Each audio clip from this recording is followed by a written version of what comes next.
It was my first night as a security guard at the old Night Shaft facility, an abandoned industrial complex shrouded in urban legends. The place had been closed for over 30 years after a series of unexplained disappearances and accidents. The company hired me to patrol the grounds, but they warned me to stay out of the main building, a decaying 5-story structure with boarded-up windows and a rusted metal door. They said it was unstable, but the way they avoided my eyes told me there was more to it. I didn't believe in ghosts, but that night changed everything. I arrived at 11 p.m., my flashlight cutting through the thick fog that clung to the ground. The security booth was a small, dimly lit shack at the edge of the property. The previous guard had left in a hurry, leaving behind a half-empty coffee cup and a crumpled note that simply read, "Don't let them in." I laughed it off, tossing the note into the trash. But as the hours dragged on, the silence began to weigh on me. The fog seemed to thicken, and the shadows outside the booth grew longer, twisting into shapes that made my skin crawl. Around 2 a.m., the motion sensors near the main building triggered an alarm. I grabbed my radio and stepped outside, the cold air biting at my face. The fog was so dense I could barely see 10 feet ahead. As I approached the building, I noticed the rusted metal door was slightly ajar. I was sure it had been sealed earlier. I pushed it open, the hinges screeching like a dying animal. Inside, the air was heavy and stale, and the walls were covered in peeling paint and graffiti.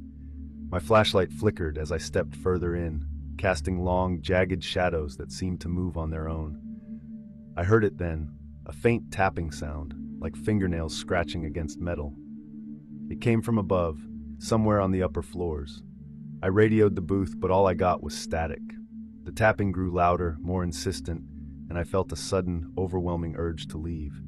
But something compelled me to stay, to climb the stairs and find the source. Each step creaked under my weight, and the air grew colder the higher I went. By the time I reached the 4th floor, my breath was visible in the beam of my flashlight. The tapping stopped, replaced by a low, guttural growl that seemed to come from all directions.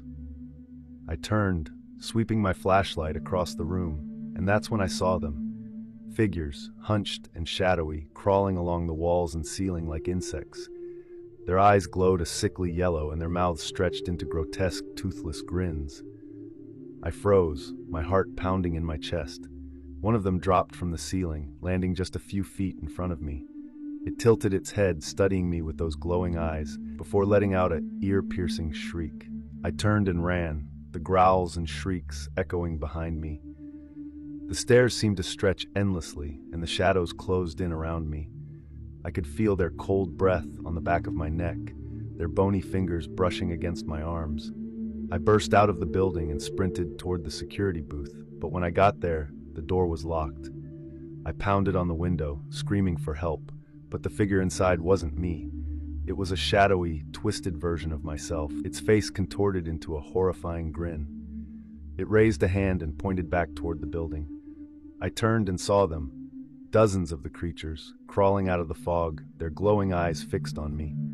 I ran to my car, fumbling with the keys as their shrieks grew louder.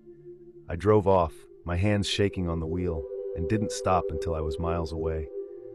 I quit the job the next day, but I still see them in my dreams, their glowing eyes and twisted grins haunting me. And sometimes, late at night, I hear the tapping on my window, a reminder that they're still out there, waiting.